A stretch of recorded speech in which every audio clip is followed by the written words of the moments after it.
सुलह हुदैबिया का वो मंजर देखिए, क्या था वो। जिन लोगों ने हज किया होगा, उम्रा किया होगा, उनको अच्छी तरीके से मालूम है हुदैबिया का मकाम मक्के से 7 मील की, तकरीबन 7 मील की दूरी पर है। आज भी हुदैबिया के नाम से वो मशहूर है और वहां बहुत से लोग अपनी ऊंटनियां लेकर खड़े रहते हैं और जो लोग जाते हैं तो वो ऊंटनी का दूध दो कर उनको पिलाते हैं। अगरचे पैसा लेते हैं 10 रियाल, 15 रियाल, 20 रियाल, जितने में तय हो जाए। आज भी वहां ये सिस्टम चालू है। उस हुदैबिया के मैदान में, उस हुदैबिया में अल्लाह के रसूल सल्लल्लाहु अलैहि वसल्लम जब मदीने से चंद सहाबा के साथ जब आए और मक्के में दाखिल होना चाहते थे उम्रे की गरज से, उम्रे के इरादे से, तो हुदैबिया के मकाम पर आपको रोकना पड़ा और मक्के से यहां एक वफ्द जाता है, एक टीम जाती है और उस वफ्द का सरदार है सुहैल, जो कुरैश का सरदार बनाकर भेजा गया था, जो मक्के वालों का अमीर बनाकर भेजा गया था और बातचीत के जरिए मामले को हल करने के लिए भेजा गया था। तो जानते हो जो समझौता हुआ, वो समझौता क्या था?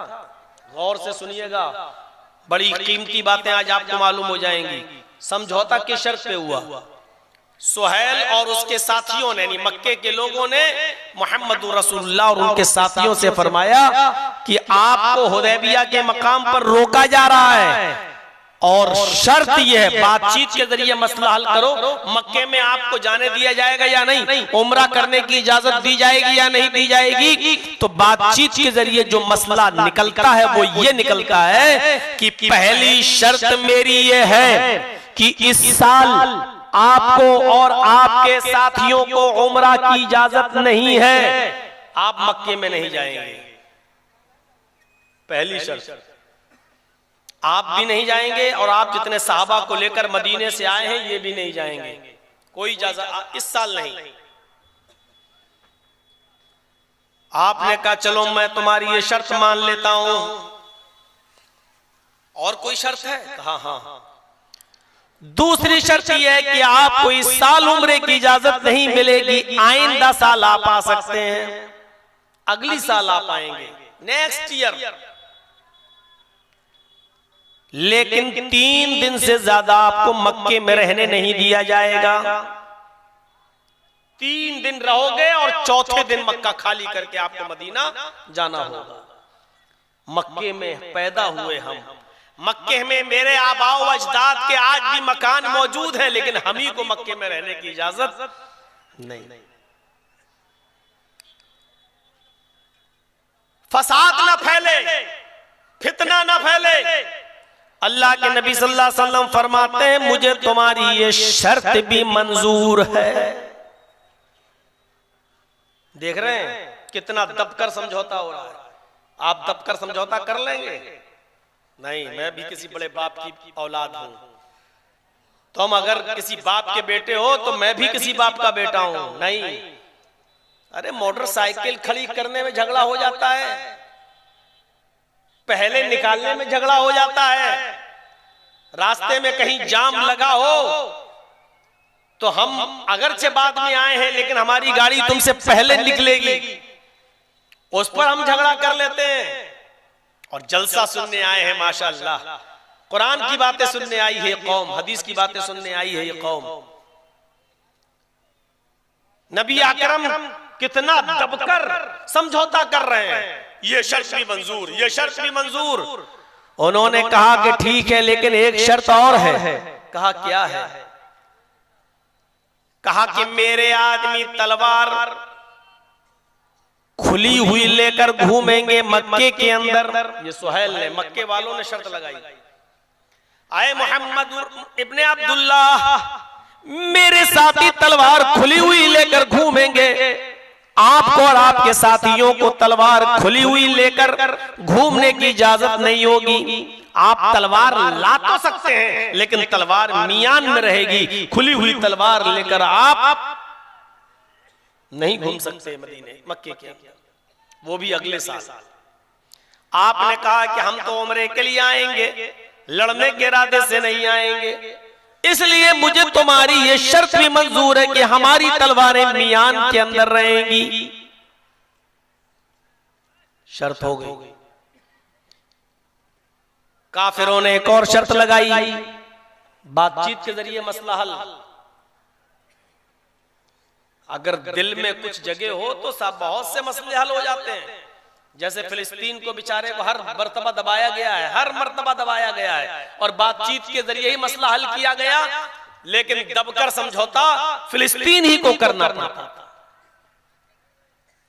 ताज्जुब तो यह है कि जमीन हमारी, शरण हमने दी, पनाह हमने दी, तुम्हें तो कोई मुल्क रखने के लिए तैयार नहीं था, शरण देने के लिए तैयार नहीं था। भूखे थे तुम, नंगे आए थे तुम, भीख मांग रहे थे तुम। इन फिलिस्तीनियों ने तुम्हें सर छुपाने की जगह दी। लेकिन आज हिटलर याद आता है, आज हिटलर याद आता है, जिसने लाखों यहूदियों का कत्ल कर दिया, लाखों यहूदियों को मार दिया और चंद मुट्ठी भर यहूदियों को बाकी छोड़ दिया था।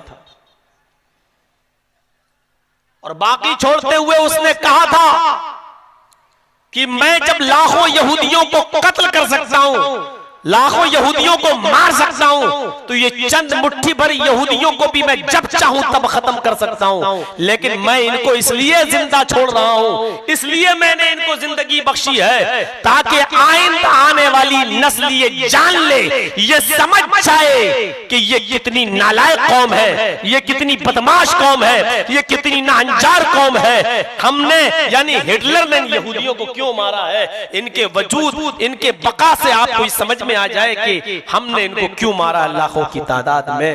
आज समझ में आ रहा कि हिटलर ने लाखों यहूदियों को कत्ल करके कितना अच्छा काम किया था। लेकिन आज अफसोस यह भी होता है कि उसने चंद मुट्ठी भर को छोड़ क्यों दिया था। समझ में आ रहा है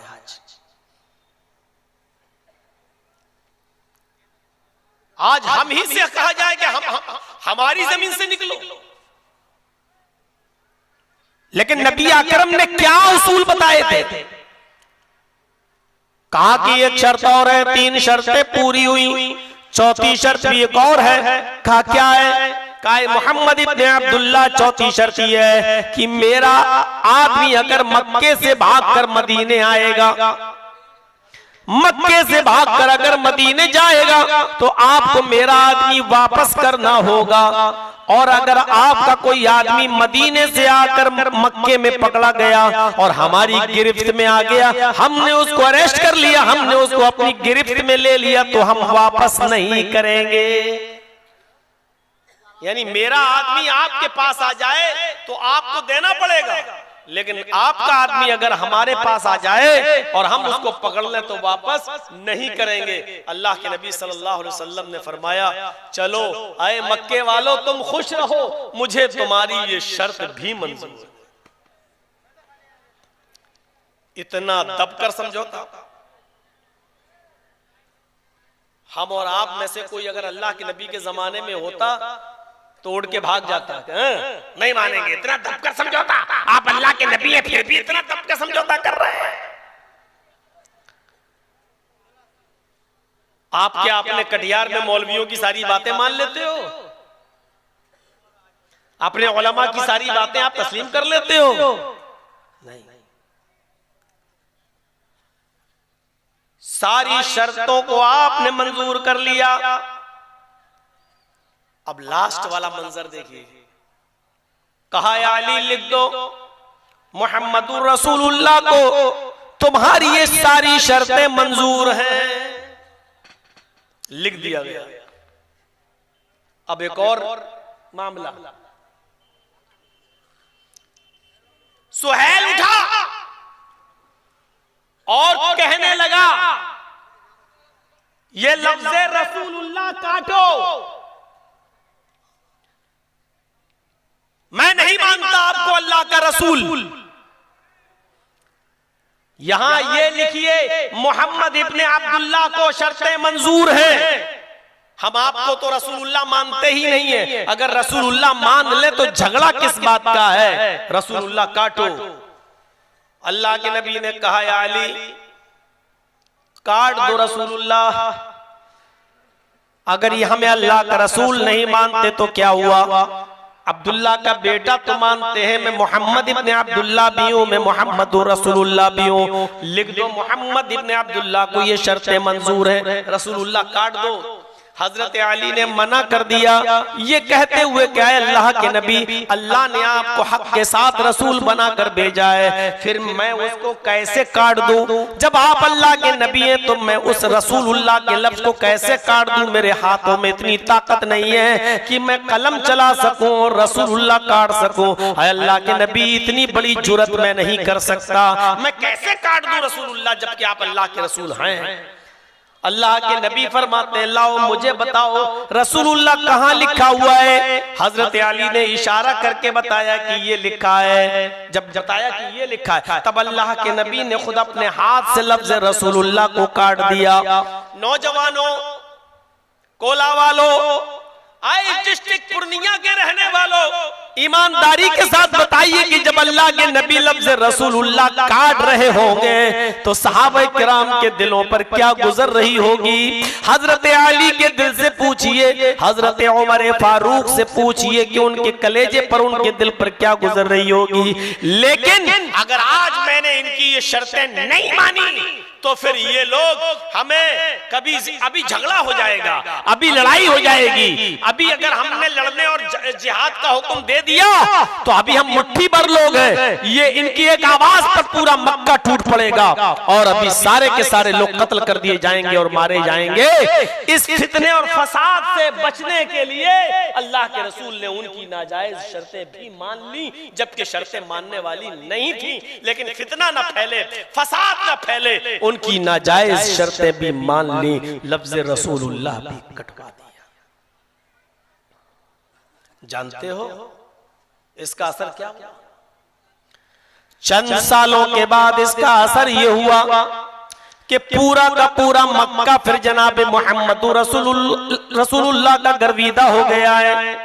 जो नबी को पत्थर मारा करते थे वो नबी पर फूल बरसाने लगे, जो नबी को गाली दिया करते थे वो नबी को दुआएं देने लगे, जो नबी के पैरों के पास कंकर और कूड़ा डाला करते थे वो नबी के रास्तों में फूल बरसाने लगे, जो नबी अकरम को अपने मुल्क से निकाल देते वो मोस्ट वेलकम मरहबम मरहबम बिकुम के नारे लगाने लगे। मेरे भाइयों, 10 साल के बाद फातिहाना तौर पर जब नबी अकरम का दाखिला होता फतेह मक्का के मौके पर तो मेरे भाइयों 10,000 सहाबा के साथ आप मक्के के अंदर दाखिल होते हैं और एक ही झटके में पूरे मक्के को अपने हाथ में ले लेते हैं और फिर शिर्क और बिदअत की गलाजतों से मक्के को साफ कर देते हैं।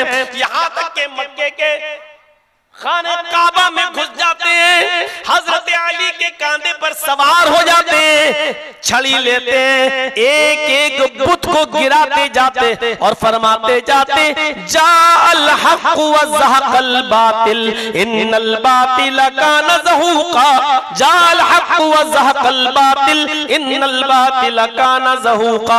हक आ गया और बातिल तो मिट गया और बातिल को तो मिटना ही था। तो मेरे भाइयों, मुझे कहना यह है कि फितना और फसाद जहां बर्पा हो रहा हो उसकी जड़ जहां हो उस जड़ को खत्म कर दो, उस जड़ को काट दो, फितना और फसाद मत फैलाने दो।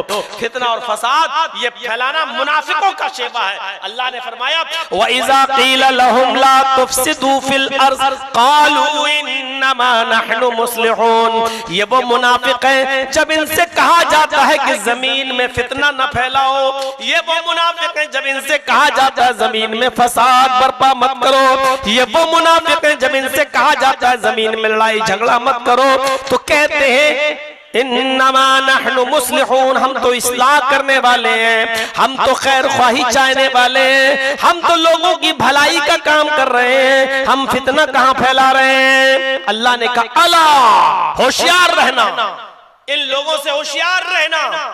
इन्नहुम हुमुल मुफसिदून, यही फसादी हैं, यही फसाद बर्पा कर रहे हैं, जो ये कहना चाहते हैं कि हम तो खैर ख्वाह हैं।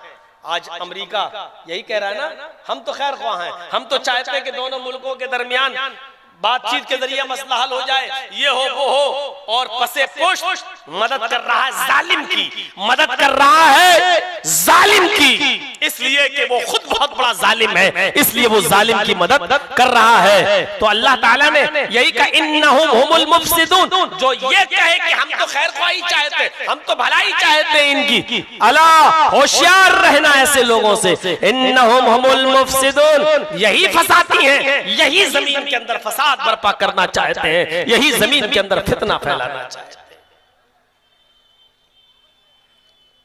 अच्छा, फसाद रुकेगा कैसे? उसका इलाज क्या है? कोई सद्दे बाप तो होगा उसका, तो आज मैं बताता हूं और उसी पर हमारी तकरीर है। उसका सद्दे बाप क्या है? इस फसाद को कैसे रोका जाए? तो उसका एक मामूली समाधान है बहुत, और वो है अदल और इंसाफ।